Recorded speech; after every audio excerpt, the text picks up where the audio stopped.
Well, we're entering the home stretch here, aren't we? We only got 2 or 3 chapters left to go, so let's settle in. I think the thing we're going to focus on here, the shift we're making is, the first half of the book is recruiting is broken. And then there's a lot of like, hey, it's broken, but if we look at it differently, there's lots of different ways to solve it. And then there was a lot of good ideas and bad ideas, task type stuff. In this chapter, we're going to talk about what it means to do the job. And I think this is actually going to extend to 2 chapters. What does the job of being an employer brand specialist, manager, director, owner, whatever it is, what is the job itself and how do you do the job better? That's what we're going to talk about when we get back and we talk about facing the unknown. We'll be right back. Hey, how you doing? James Ellis here. Thank you for coming back to the Talent Cast. It is season 2, which means it's the podcast version of the audiobook update of the book Talent Chooses You.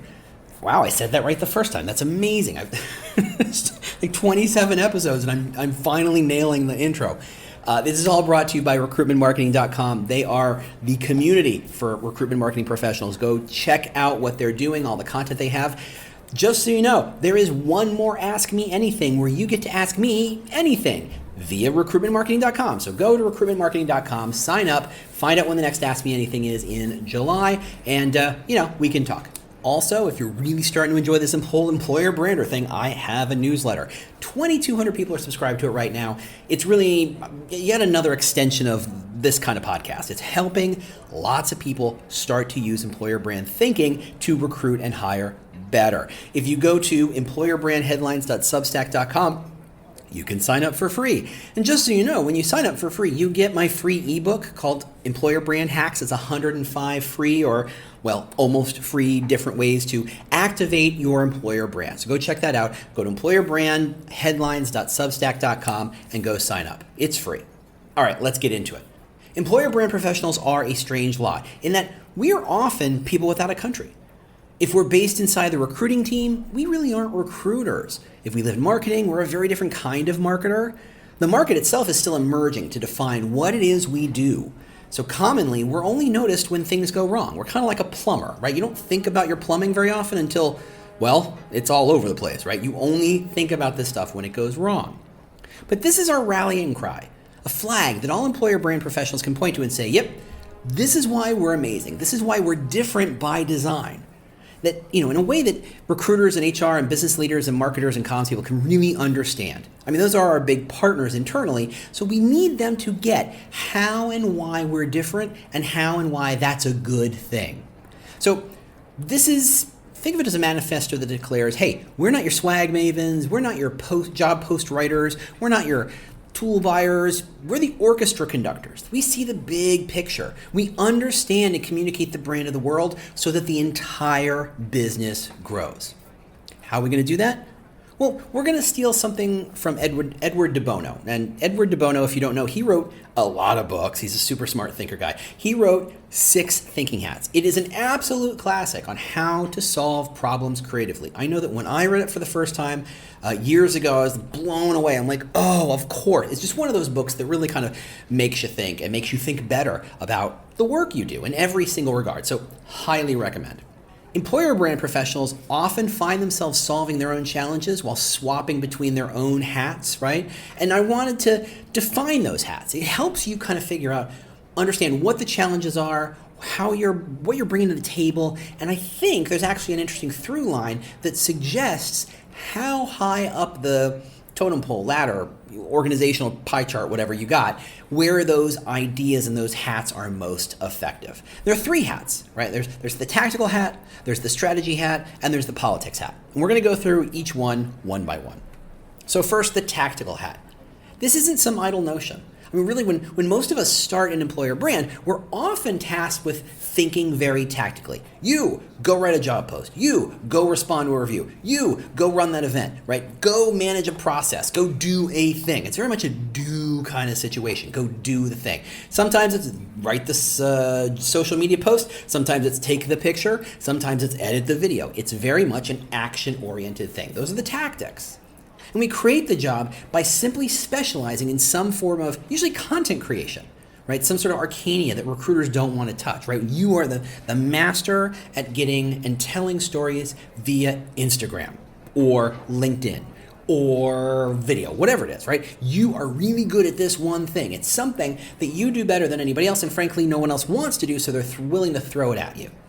So once you've established that kind of expertise, it's really often that we learn to properly manage those tactics necessary to manage the brand, usually by bolting on new skills, learning new tools, and adding new weapons. So if you come in being a writer and you are good at writing job posts, you learn to write social, you learn to write video, you learn to write all sorts of stuff, maybe more corporate writing and less creative writing, more, I don't know, there's lots of different ways to write. And then beyond writing, you start to think about, as the candidate moves through the funnel, what kind of information would they need? And start to write for that. So you start to build really, really deep skill sets in that space and then grow that out, usually horizontally, right, to new channels, to new tactics. So it stands to reason that this kind of growth is very much the same, but each additional add-on has fundamentally less value than the previous one. And that's interesting, right? If you are an expert at LinkedIn and you know all the ins and outs of how many hashtags are appropriate to use at any given time, and you know all the ins and outs of when to tag somebody and when not to tag somebody, or you've got really interesting strategies on what time of day or what day of the week to post stuff on, you are an expert at that thing. Great. So you add Instagram, which adds a lot of value because it's a whole other channel you haven't used. But every time you add a new skill set, it's less and less value. Right? If you double your value by going from Instagram to adding if you go from going from LinkedIn to adding Instagram, adding Facebook is not, again, doubling. It's quite a bit less. Each time you add on, you provide less add-on to the value. And that's mostly because the value isn't knowing how to complete the task, but in having an awareness of knowing when to decide to complete the task. And that means that as you go deeper and deeper into the technical side, into the tactical side of work, what you're kind of doing is working in a cul-de-sac. You can only get so good, right? You're never going to make $200,000 being the world's greatest specialist inside a company anyway. If you go outside and you decide you're an amazing writer of job postings or resumes or social, there's ways of making money. But being the expert inside the company in those things and adding more expertise only goes so far. What happens is you have to start to say, I know how to write that thing, or I know how to build that video, or I know how to run that event, or whatever that thing is. But you're still waiting for someone to tell you to run it. You're still waiting for someone to tell you to do the thing, which means you're not leading. You're not thinking strategically. There's a limit to how far the tactical hat will get you. It's an amazing toehold in the industry, and I think most of the people I know who are good at this started here. We started writing or making videos or running events or what have you, and we expanded out, but you can only expand out so far. At some point, you have to expand up, and you start to put on the strategy hat. Now, it's a classic case of what got you here won't get you there. Being a walking encyclopedia of skills and tactics and settings that may make you indispensable to the team, but it doesn't actually get you promoted. You're never going to be director of recruiting social media. You're never going to be senior director of Instagram. It doesn't work that way, right? In order to raise your apparent value to the organization, you need to focus on being less on being the one who does stuff and more on being the one who makes smart decisions. That is a really crucial difference. Knowing, like Photoshop, all the bells and whistles, and you got some plugins, and you got some cool tricks, and you've learned all sorts of wonderful stuff about Photoshop, knowing when Photoshop is not useful is more powerful than knowing Photoshop at all. So this is the strategic hat level, the higher level thinking that decides what tool to apply, when to apply it, how to apply it, and frankly, if you should apply it. I mean, so anybody can make a video. I know, because I've made videos, and I made a lot of videos on like iMovie, right? The most base level movie video software type stuff, right? I maximized that out a couple years ago. I got entirely too good at iMovie. But no one would hire me to just make iMovie videos. That'd be crazy. At some point, you have to say, is that what we need? Is video the right solution? Yes, there's an avenue that says go from iMovie to the next iteration of software like DaVinci or After Effects or Final Cut Pro or whatever. But again, you're kind of building into a cul-de-sac. Strategy knows yeah, this is the best time to make the movie. And frankly, this is the best subject to make and the point of view to make of that movie. That's how you know you're thinking strategically. You're not just thinking about how fast can I do it, or how effectively can I do it, or how quickly can I do it, but more like, how do I maximize it, broadly speaking? It really sees at a higher level. The strategy hat and the tactical hat are very often in conflict because they very much want different things. The tactic hat, the tactic hat, it sounds like tacticat. Anyway, whatever. The tactical hat tends to make you feel really, really good when you complete a task and when you know how to solve that problem and then solving it, right? The strategy hat feels good when it's created outside value relative to the work put into it. The strategy hat knows that there are times when tiny, almost imperceptible changes in a process has huge outsized impacts, and feels really good at the impact, not about the effort taking or the arcaneness or the depth, the deftness by which you made that change. The tactical hat frets that no one noticed that they made that change, because they're not usually accountable for solving the problem. They're accountable for the inputs going into the solution. Very different points of view. Additionally, what it takes to get better with each hat is very different. Adding a new skill to the tactic hat's pretty easy. You just go watch some videos online, maybe go to a class real quick. Adding new levels of competency as a strategy hat, well, that's a different thing. It takes a lot more work and a lot more experience to get good at that. You get better as a strategist by reading harder books and more complicated books and more complicated things. Not just a 20-minute video on how to make that change happen in Da Vinci. You really have to think bigger picture, which means a lot more work to elevate. Strategists see paths forward, and that's a skill that you can't go to school to learn. That's a skill you can't watch a video to learn. Frankly, you can't even read a book to do it, but a book generally, in my experience anyway, that's just me, helps you see the potential path, and then you learn how to walk it on your own. But there's a third hat, right, that makes things even more complicated. So as you become a really good strategist, you may start to realize that there are levers and buttons of power within the company that you never seem to have access to. You feel a level or two removed from the people who seem to know how to get things done. It isn't always title or level, strictly, I guess, but some people can always seem to get in the meeting. They're always invited to things. They're always on the periphery of announcements. They always know how to nudge something across the finish line. That is the politics hat, or the political hat, depending on how you want to look at it. And it's both powerful and strange. Now, this isn't to say you should go out and buy Robert Greene's books and commit them all to memory about power and all that stuff. They're useful, I guess, in their own particular way, and they're not a waste of time. But the political hat is the ability to see an individual's motivations and drivers, to know what your opponent or even what your team member wants, and to move pieces and resources around in seemingly random ways until you deliver what they want. And then when you give them what they want, they give you what you want. Right? You watch the first season of like House of Cards. That's probably the best example of how a political player can turn scraps of something into pressure and change and influence. The power is not in having the title. The power is knowing how to move people and resources into place so that you can either stand next to that announcement, or you can stand next to that achievement, or you can kind of point to that achievement and say, I had a hand in that. Or it's simply to stop something from happening, to make room for things.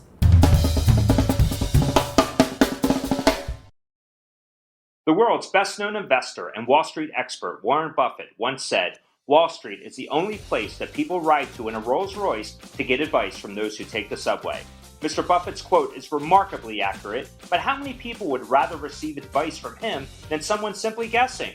Welcome to Buy, Hold, Sell, your single source for Wall Street knowledge and profitable guidance. Please join me, Todd Schoenberger, and fellow trader Tobin Smith, as well as host Veronica Dudo, for a podcast known to move the needle for investors. Tobin and I are seasoned Wall Street executives with deep investment experience, and we are prepared to share our advice to those who choose to listen. Download Buy, Hold, Sell today on the Evergreen Podcast Network or your favorite podcast channel.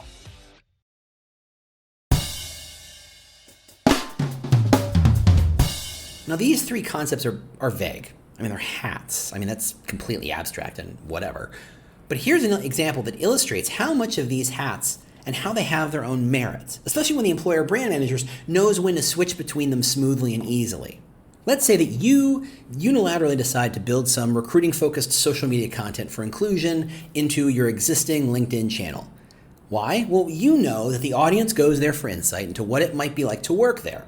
So you build a bunch of posts with photos that you know are going to engage and attract more prospects and still align very well to the consumer brand and the employer brand. You're not expecting a parade for all the amazing work you did, but you assume that eventually the marketing and comms team will realize the gift that you've given them and they're going to send their thanks. But that's not how that works. Marketing and comms, who claim exclusive ownership of that LinkedIn channel, reject your posts outright and say that the channel should be exclusively consumer-facing only, despite that they have no evidence that consumers even engage there, right?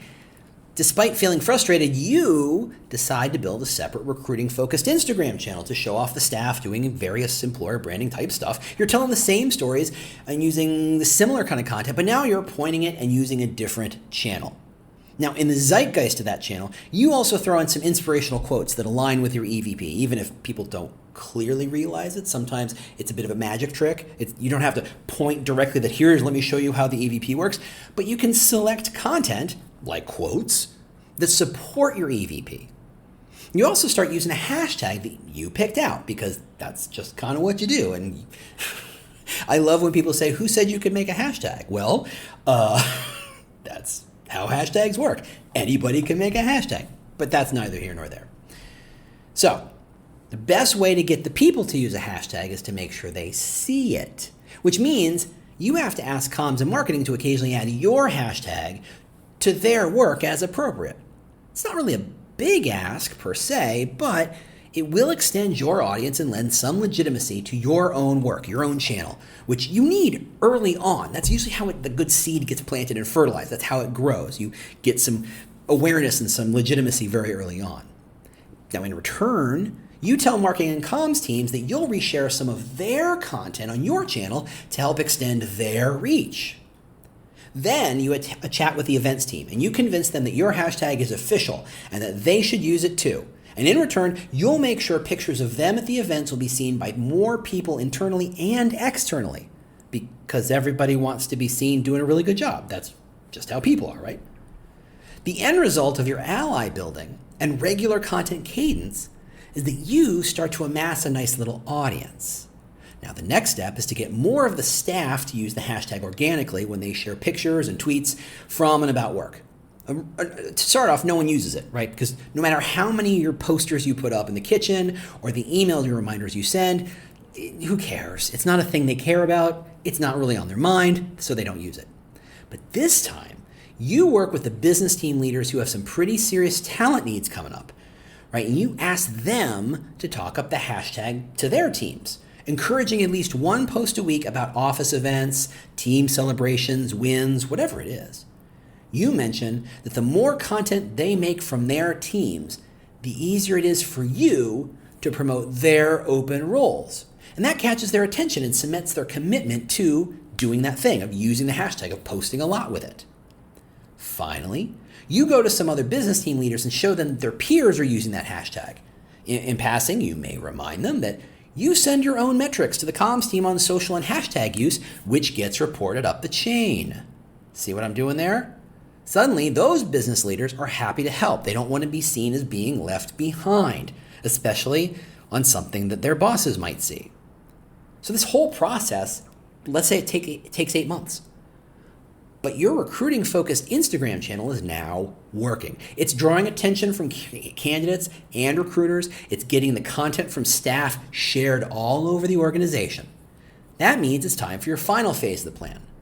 You book a quick 15-minute meeting with the marketing comms team to show off very nicely how your audience has grown into a real tribe of engaged users. You show them how your new audience, who are mostly prospects and candidates who weren't really reaching before, how they should be seeing their LinkedIn content and how their consumer-facing audience should be seeing your employer brand content.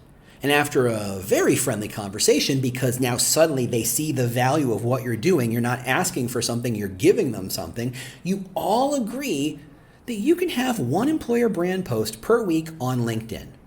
Everybody wins, especially you. So did you see how many times you could have gotten trapped in a roadblock or an obstacle out of your control if you had seen the initial problem just as a tactical one? You would have been focused on trying to build better content for the comms team that they would just reject because they didn't see that you had value, right? It didn't get that political touch.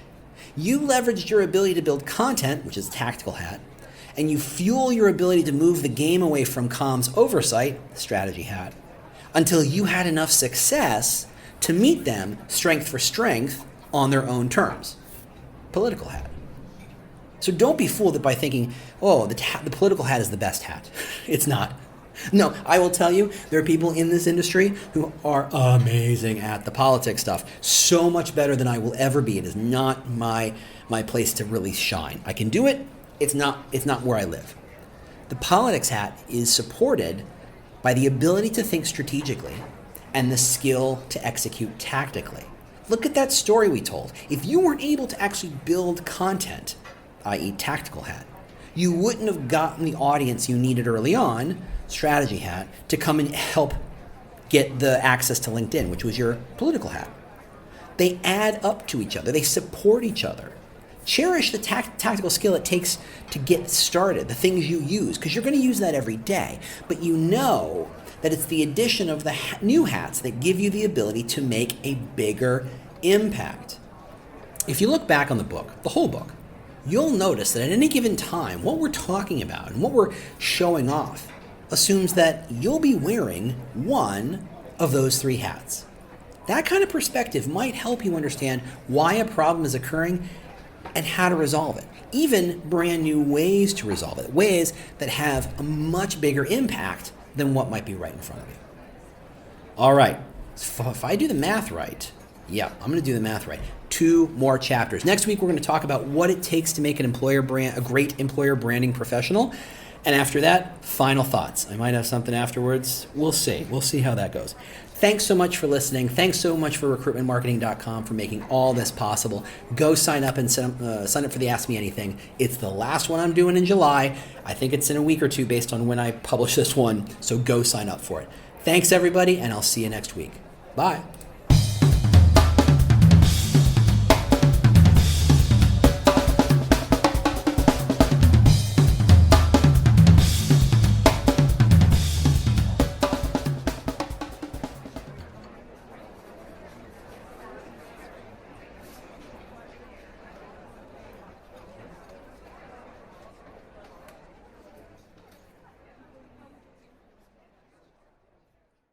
Do you love news about LinkedIn, Indeed, Google, and just about every other recruitment tech company out there? Hell yeah. I'm Chad. I'm Cheese. We're the Chad and Cheese Podcast. All the latest recruiting news and insights are on our show. Dripping in snark and attitude. Subscribe today wherever you listen to your podcasts. We out.